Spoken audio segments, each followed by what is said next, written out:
वहिनी, माझी तुम्हाला हात जोडून विनंती आहे की तुम्ही असं वांगळ बोलू नका. घरात शुभ कार्य आहे तर आम्हाला तुमच्या संग वाद नाही घालायचा. आम्हाला एकटं सोडा. अगं तेच तर शोधतोय भीमाबाई.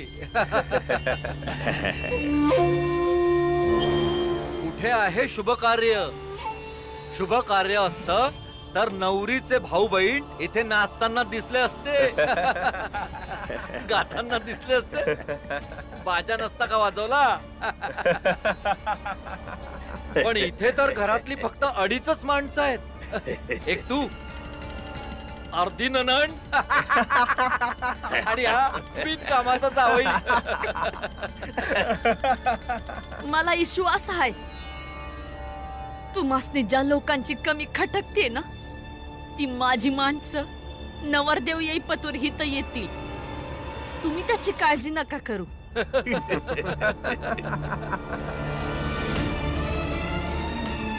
वहिनी, या लोकांनी जे बोलायचंय बोलू दे. आपण आपलं काम करूयाच. ठीक आहे, आम्ही बी इथंच आहोत. आता बघतोच काय भानगडायची. बिना नवऱ्याचं लगीन.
या खिडकीतून बघूया आनंद. बाळादादा लवकर जाऊया, बहुतेक पाऊस येईल. धर.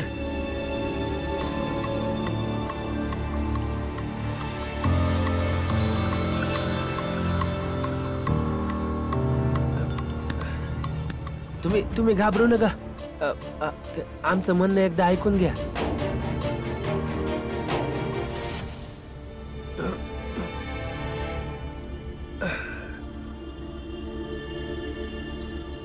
तुम्ही आता इथं कशा पायी आला आहेसा? भाऊजी आम्हाला म्हणले होते की तुमचं माहेर जास्त दूर नाही आहे. आमचे एक गुरुजी आहे, ती आंबेडकर गुरुजी. आम्ही त्यांच्या संग तुमच्या बाबांच्या घरला जाऊन आणि हे सामान घेऊन आलोय.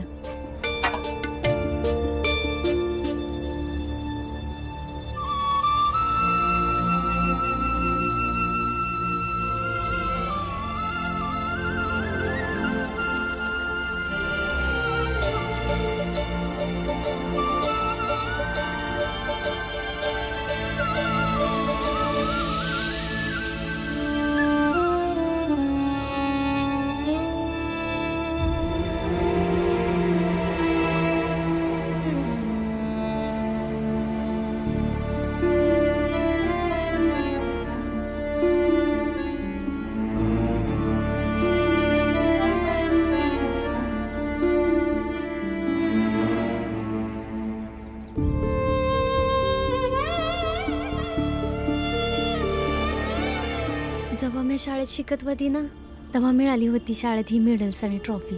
शाळेत आणि खेळात प्रथम आल्यामुळं. पण आता या समध्यांचं मी काय करू?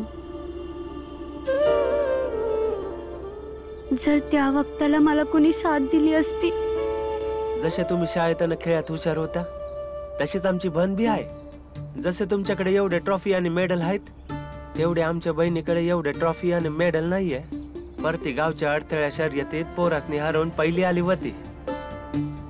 आम्हा भावांना वाटतं की अजून थोड्या वर्षांनी आमच्या बहिणीची एवढ्या वर्षाची मेहनत तिच्या माहेरच्या कुठल्या तरी डब्यात पडून नाही राहावी आणि तिला तुमच्यावानी पस्तावा नको व्हायला. आम्ही रातभर विचार केला की मंजुळाचं लगीन कसं मोडायचं. मग आम्ही धावतच आमचा धाकटा भाऊ भीमाकडे गेलो. त्याला समधी हकीकत सांगितली आणि जसं त्याने ऐकलं की तुम्ही शिकलेला हाय आणि इंग्रजी बी बोलता, तसं त्याने आमसनी उपाय सुचवला. तो म्हणला, जर त्या घरात आपल्या बहिणीचं दुःख कोण समजू शकणार आहे तर त्या फक्त तुम्ही आहात. हे बघा, आता फक्त तुम्ही आमासनी मदत करू शकता. आमासनी मदत करा.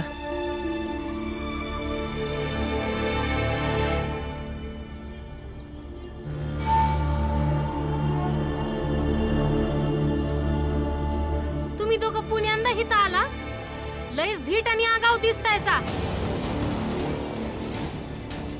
आणि हे काय आहे? हे समद कुठून उचलून आणलंय?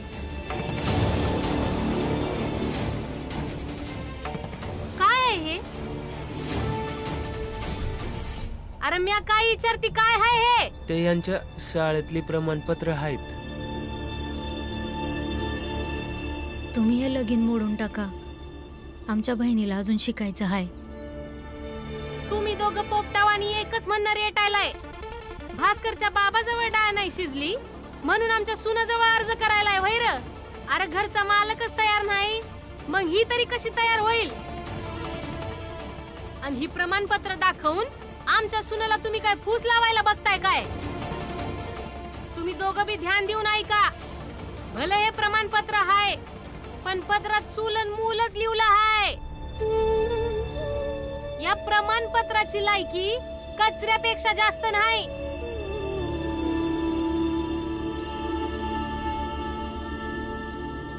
याची जागा पेटीत नाही हाय, कचऱ्याच्या डब्यात हाय.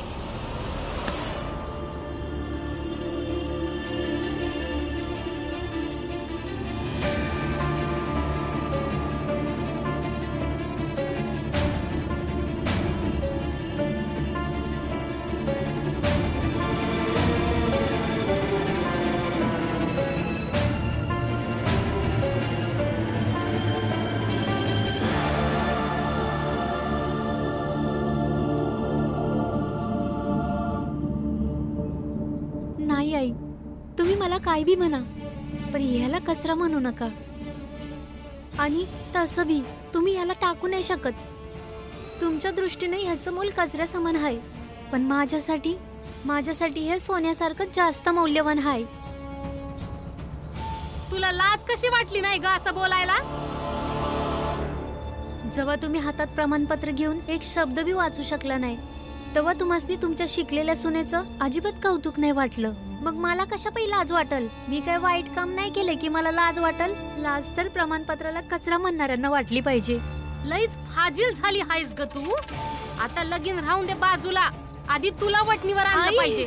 चल सोडा चल. सोडा सोडा त्यासनी. सोडा त्यासनी.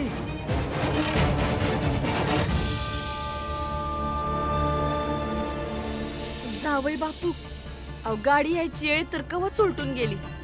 भीमा, गंगा, तुळसा त्यांचे बाबा अजून आले नाही.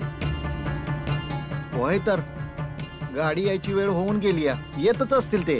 ओ जावई बापू, हा. त्या हलवायाने मिठाई बनवली का नाही बघाल का जरा? बर मी बघून येतो. गंगा,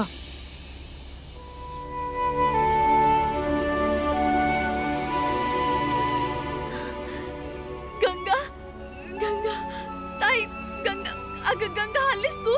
आता समज ठीक होईल बघ. गंगा, मी गुळ आणि पाणी घेऊन येते. अगं केव्हापासून तुमची वाट बघत होते. पर बाबा, तुळसा, भीमा कुठं आहे?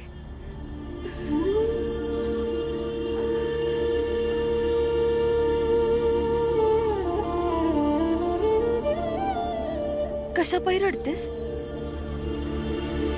आई, मी आता भीमाला 3 दिवस आधीच इकडे धाडलं होतं.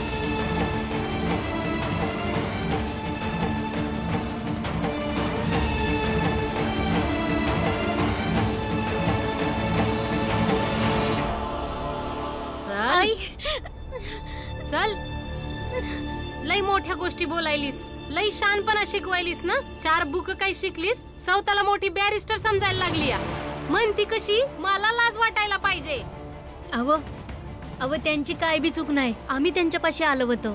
त्यासनी जाऊ द्या, आम्हीच लग्नाचं बोलायला आलो होतो. तुम्ही दोघं गप्प बसा, समजा तुमच्यामुळे झालंय. नाही, त्यांची काय बी चूक नाही. ह्या पोरांचं बरोबर आहे. हा ना, मी आबी चुकीची काय नाही. परत बोल. अगं तुझी जीभ हासडून हातात देईन. यांचं बरोबर आहे आई. मी यांचा भाऊ भीमरावाला कवाच नाही भेटली, पण त्यानं यांच्याकरवी माझ्या अभ्यासाच्या गोष्टी, खेळ आणि संघर्षाच्या समध्या आठवणी धाडल्या.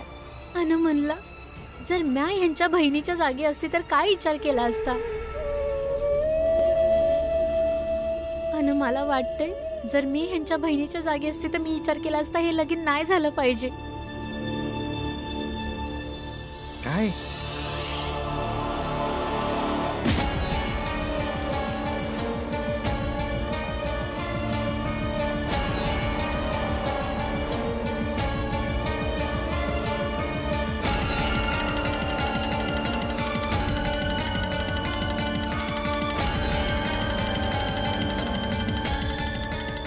हात सोड. नाही सोडणार. स्वतःच्या बायकोला मारून तू काय पराक्रम करत नव्हतास. खुंट्याला बांधून जनावराला बी कोणी मारत नाही. आणि वहिनी तर माणूस आहे.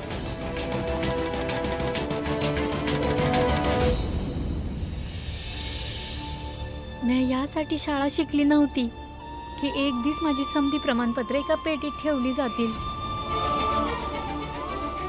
माझ्या आईबाबांनी मला ज्योतिबा फुल्यांनी चालवलेल्या मुलींच्या शाळेत लई साऱ्या स्वप्नांसंग शिकायला धाडलं होतं. मला भी शाळा शिकून मोठं व्हायचं होतं, पण आज एक लाचार सून म्हणून जगतेय, जिची सासू जे म्हणल ते एकदम गपगुमान ऐकणारी सून. जिच्या सासऱ्यांचं जेव्हा मन होईल तिला सगळ्यांच्या समोर बोलून इंग्रजीत बोलायला लावून तिच्या शिक्षणाचा खेळ मांडतो ती सून. आणि जिचा नवरा कवा बी तिच्यावर हात उगारू शकतो. आणि तो हात उगारायचा हक्क गाजवतो कारण माझं शिक्षण त्या पेटीत बंद होऊन पडलंय म्हणून.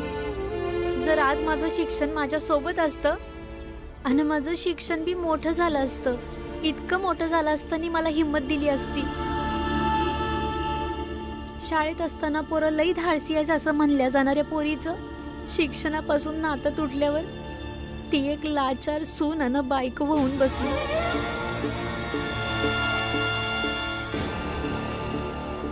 आणि ही पोरं तर सांगत होती की ह्यांची बहीण माझ्यापेक्षा लई धाडसी आहे.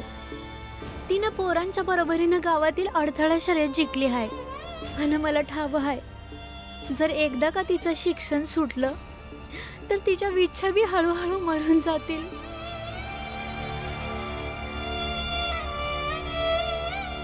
आणि माझ्या स्वप्नांसारखीच तिची स्वप्न बी एक दिवस पेटीत बंद होऊन पडतील.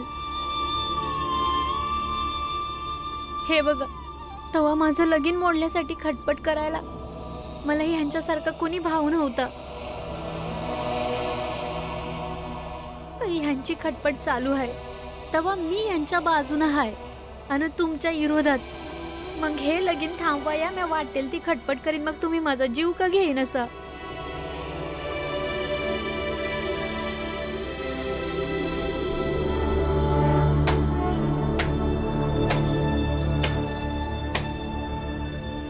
केलास प्रयत्न, दिलंस भाषण.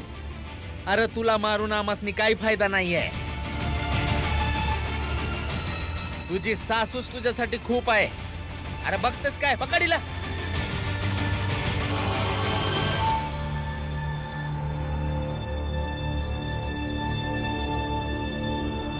बस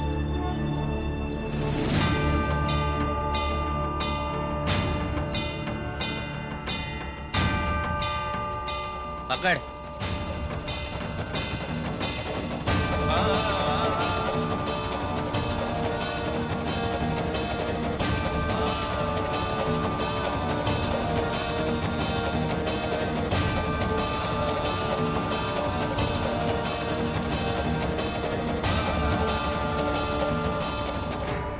म्या भीमला 3 दिवस आधीच तिकडनं धाडलं होतं. म्हणले बहिणीचं लग्न आहे, घराकडे जा. आई काळजीत असल.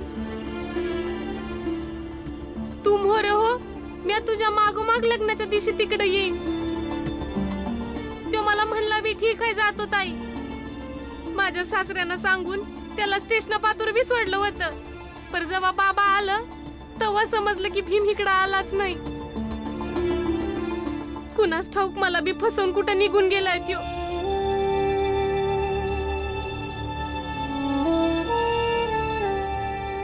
तुझं बाबा कुठे आहेत? बाबासनी समजल्यावर ते बी त्याला हुडकायला गेले. त्यांनीच मला इकडं धाडलंय. म्हणले जाऊन आईला म्हणावं की लग्नात कुठल्या बी गोष्टीची कमी राहू देऊ नको. ते भीमाला घेऊन कुठल्या बी परिस्थितीत येतील लग्नाच्या आधी. लगीन तर होईलच आणि वरात बी येळेवर निघल. पर त्याआधी या दोघांचं काहीतरी करावं लागल.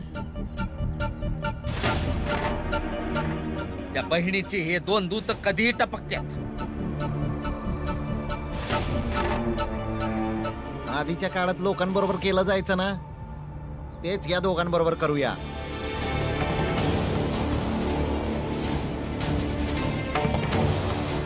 काय बोलताय? यामुळे या दोघांना सुद्धा समजल आणि त्यांच्या घरातल्यांना सुद्धा समजल की मुलांना सगळ्यात आधी त्यांची हद्द समजवली पाहिजे. त्यामुळं मोठ्यांच्या मध्ये ते जास्त बोलणार नाहीत आणि आपल्या हद्दीत राहतील.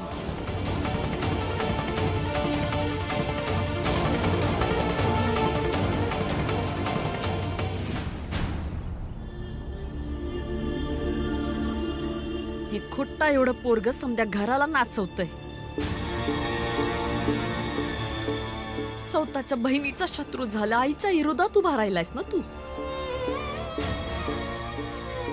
भीमा मला ठाव आहे, तू घर सोडून असंच नाही गेलास. तू समजून उमजून घर सोडून गेलास जेणेकरून मंजुळाचं लगीन थांबावं.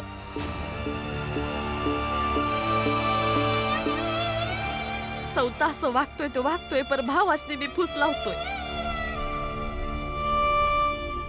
काल रात्रीला बाळान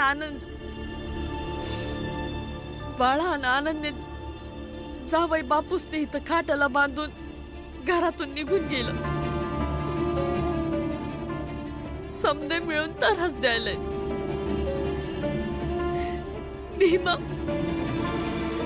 भीमा तो आईला समजून का नाही घेत र?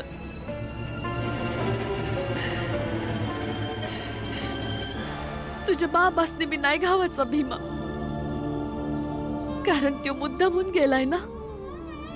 त्याची इच्छा आहे की लग्नाच्या वक्ताला कोणी बी नसावं घरात, जेणेकरून लगीन मोडल. नाही नाही, आई बाबांनी स्पष्ट सांगितलंय की काय झालं तरी लगीन नाही मोडलं पाहिजे.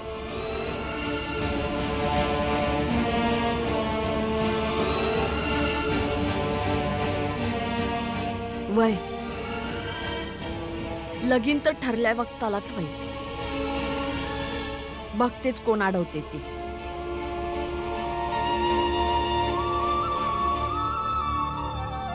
तू आज जा.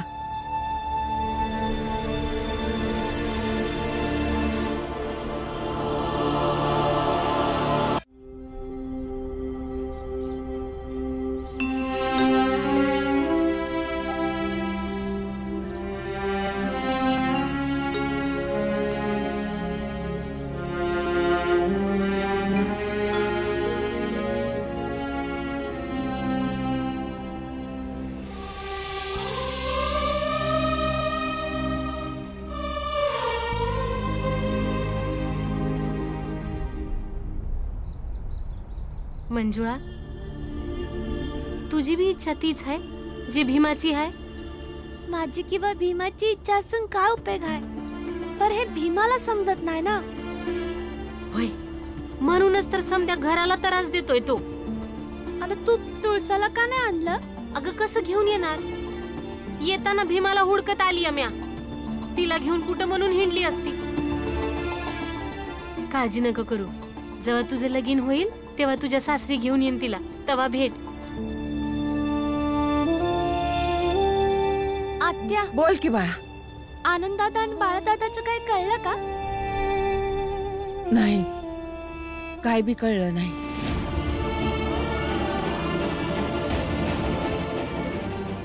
पर तू नका काळजी करू, समज नीट होईल.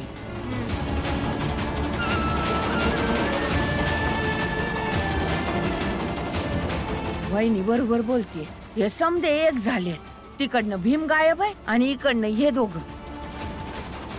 समजना झालंय काय बी.